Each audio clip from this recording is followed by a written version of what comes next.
Hello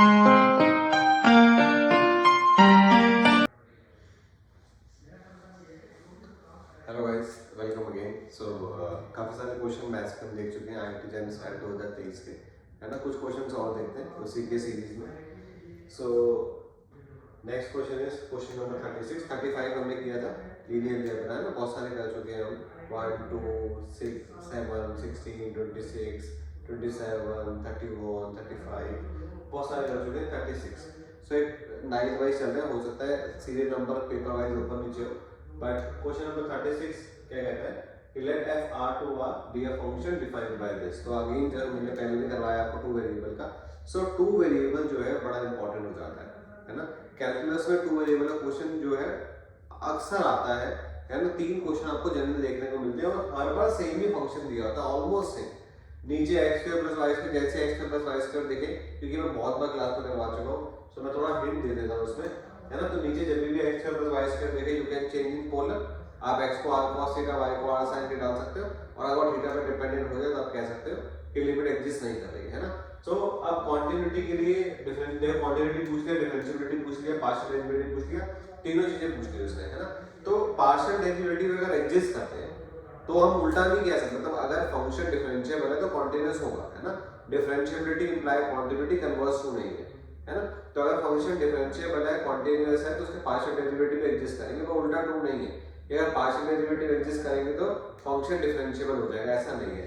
तो partial derivative exist करें और वो कॉन्टिन्यूअस भी हो, तब आप कह सकते हो कि आपका फंक्शन जो है वो डिफरेंशिएबल होना चाहिए। तो इसमें क्या करते हैं हम, टू वेरिएबल में लिमिट कैसे चेक करते हैं, तो लेफ्ट और राइट चेक नहीं करते हैं, पाथ पे चेक कर रहे होते हैं। तो पाथ यहाँ पे कह रहा है कि एक्स वाई पे 0 0 पे आपको चेक करना है। तो 0 0 प्लेन पे आने के लिए कितने तरीके हैं आपके पास? 0 0 प्लेन पे आने के, मान लो ये आपके पास पॉइंट 0 0 है, यहाँ पे आप कैसे कैसे आ सकते हो? इधर से आ सकते हो, इधर से आ सकते हो, y is equal to x से आ सकते हो, y is equal to x से आ सकते हो, y is equal to x square से आ सकते हो, and so there are so many path. तो आप कैसे चेक करोगे कि आपकी लिमिट एग्जिस्ट कर रही है? तो कॉन्टिन्यूटी क्या करना होता है, कॉन्टिन्यूअस फंक्शन क्या करना होता है, लेफ्ट हैंड लिमिट, मतलब जो लिमिट है पाथ पे वो एग्जिस्ट होनी चाहिए, और किसके बराबर होनी चाहिए? फंक्शन की वैल्यू के, मतलब f 0 0 के बराबर जो है, मतलब limit x y approaches to 0 0 fx y, ये किसके बराबर आएगा? f 0 0 के। और f 0 0 है क्या? 0 है, करेक्ट। f 0 0 क्या है? 0 है। तो you have to find this limit, है ना। You have to find this limit. तो ये लिमिट कैसे निकलेगी सर? ये बड़ा आसान है ना। तो अगर आपके पास एक फंक्शन है limit x y approaches to 0 0 fx y, so what is your fx y? fx y वहां गिवन है ना। Limit x y approaches to 0 0, and what is your fx y? fx y is nothing but x y x plus y upon x square plus y square. So how to find this limit? तो जैसे मैंने आपको कहा कि हम path पे निकालते हैं, है ना। तो आप y is equal to mx ले सकते हैं, एक पाथ हो गया, है ना। तो आसान पाथ है, आप इस जब भी x square plus y square होगा तो आप कुछ नहीं करना, आपको डिनोमिनेटर इक्वल टू 0 करना होगा। जो भी यहाँ से वैल्यू आ रही है तो यहाँ से वैल्यू माइनस प्लस इग्नोर करना है। तो y square is equal to x square, y is equal to x। अगर मान लो ये होता x plus Y square equal to 0, तो मैं लेता y is equal to x half लेता, या x equal to Y square लेता, ऐसा ये ले, इसी पे निकाल लेता, है ना। सो आपको एक नॉर्मल सी निकालनी है, अगर उस पे एग्जिस्ट कर जा रहा है, डिनोमिनेटर इक्वल टू 0 करने के बाद जो आपके पास इक्वेशन आ रही है उसको आप सेटिस्फाई करवा लो। अगर उस पे एग्जिस्ट कर जा रहा है तो आपका क्वेश्चन खत्म है, आपको कुछ और करने की जरूरत नहीं है। तो y is equal to x पे सेटिस्फाई करा लो। अब y is equal to x पे जैसे ही देखोगे तो क्वेश्चन वहीं खत्म हो जाता है।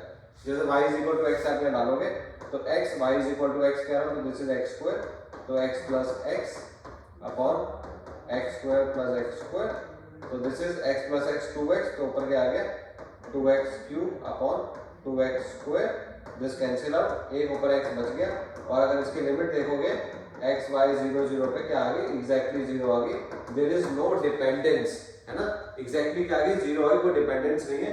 इसका मतलब लिमिट एग्जिस्ट करती है और फंक्शन के बराबर है, इसका मतलब फंक्शन आपका कॉन्टिन्यूअस है, there is no doubt.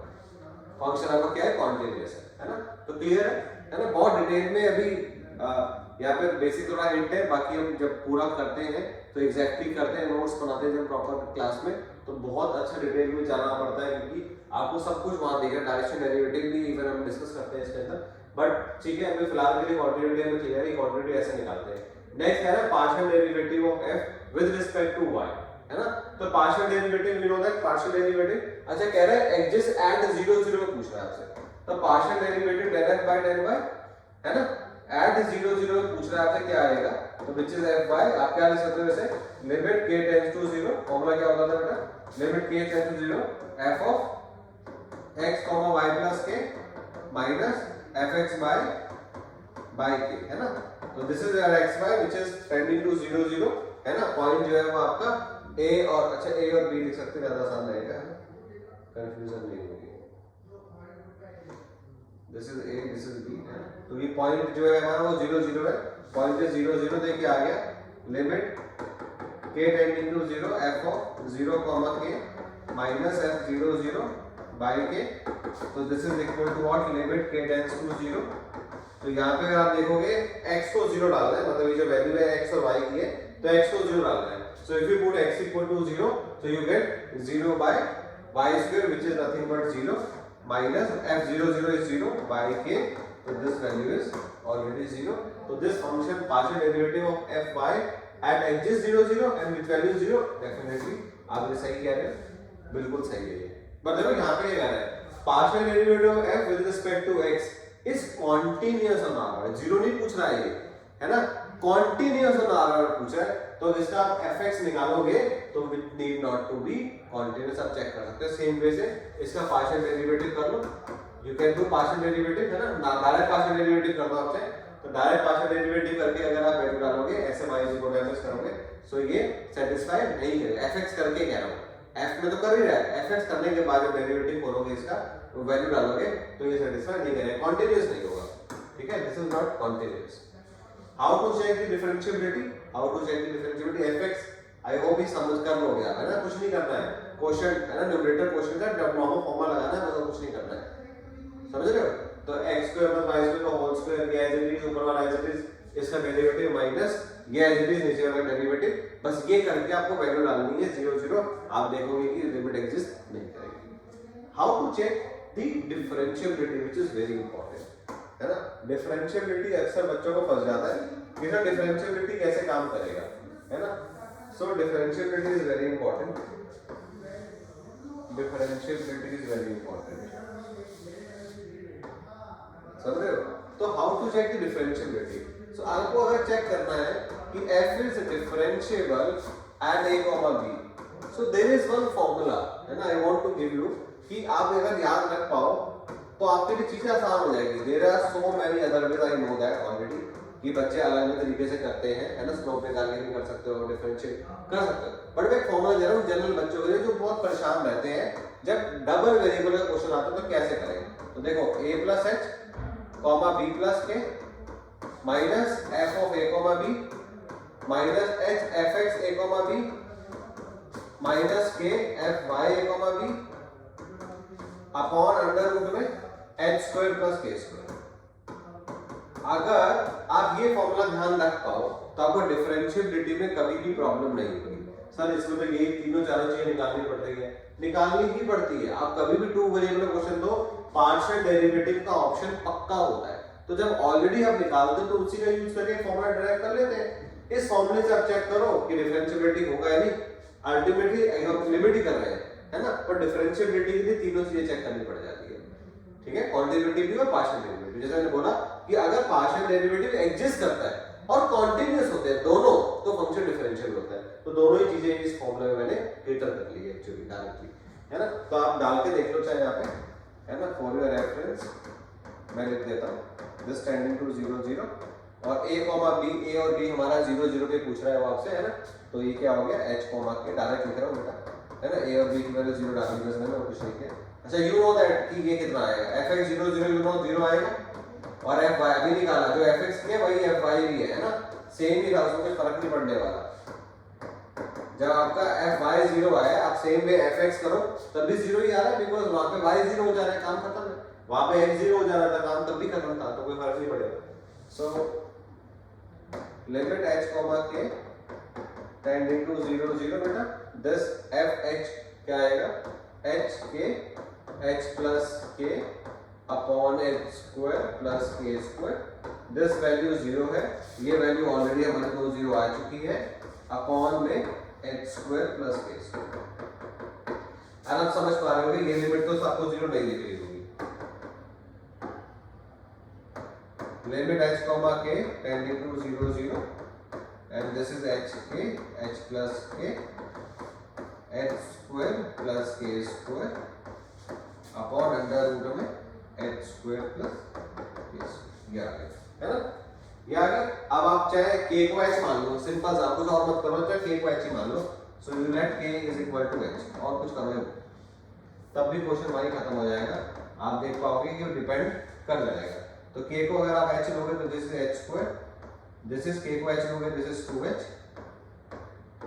This is h square plus h square 2h square है ना, दिस इज अंडर रूट में 2h स्क्वायर, तो दिस इज ऊपर 2h क्यूब एंड दिस नीचे कितना आ जाएगा, देखो ये दिस इज 2 अंडर रूट 2 और h क्यूब, तो आप देख रहे हो this is depending, this is not equal to 0 है ना, this is not equal to 0, so क्या आ गया, function is not differentiable, function is not differentiable है ना, मतलब ये वैल्यू आ गई, मतलब डिपेंड करेगा। अब k को आप mh, ये सेम वैल्यू नहीं आ जाएगी, आपको mh लेना है, तो आप ये देखोगे पूरा कहानी कहाँ पे m पे डिपेंड करेगा, तो इसका मतलब लिमिट जो है वो यूनिक नहीं आने वाली, हर बार चेंज हो जाएगी, 5 चेंज होगा, लिमिट चेंज होगी, सो दैट वे आप इसको कंसीडर कर सकते हो कि इस क्वेश्चन में कौन कौन सा सही है कि कॉन्टिन्यूअस होगा, fy का पार्शियल डेरिवेटिव एट 0 0 पे 0 है, fx का भी 0 ही है, वो ऑप्शन दिया नहीं, बहुत स्मार्टली उसने काम किया, वो ऑप्शन नहीं दिया, उसने चेंज कर दिया कि fx कॉन्टिन्यूअस पूछा है, जो कि कॉन्टिन्यूअस नहीं है, क्योंकि फंक्शन डिफरेंशिएबल भी नहीं है ना, फंक्शन जो है वो डिफरेंशिएबल भी नहीं है, यू कैन चेक, यहाँ से भी आप कह सकते थे कि वो कॉन्टिन्यूअस भी नहीं है, बट ठीक है, ये फॉर्मूला अगर आप ध्यान रखते हो तो आपको बहुत अच्छे समझ में आया होगा, ठीक है ना। There are some other many ways कि इस क्वेश्चन को मैं डिफरेंशियल के तरीके से निकालूं, आपने बहुत तरीके से किया होगा, क्लास में भी 2-3 तरीके से बताता हूं, बट ये सबसे सिंपलेस्ट लगता है मुझे कि आप इस अप्रोच से जाओ तो ये क्वेश्चन कितना जल्दी हो जाता है। सो टू वेरिएबल की इंपॉर्टेंस समझे, हमेशा जब भी आप पढ़ रहे हो टू वेरिएबल को डीप में पढ़िए, है ना, क्वेश्चन पूछिए टू वेरिएबल पे, मल्टीपल क्वेश्चंस पूछिए, ताकि आपको ये टॉपिक जो है बहुत अच्छे से क्लियर हो जाए, ठीक है। तो इसे पॉज कीजिएगा, प्रैक्टिस कीजिएगा, नेक्स्ट क्वेश्चन में फिर मिलते हैं।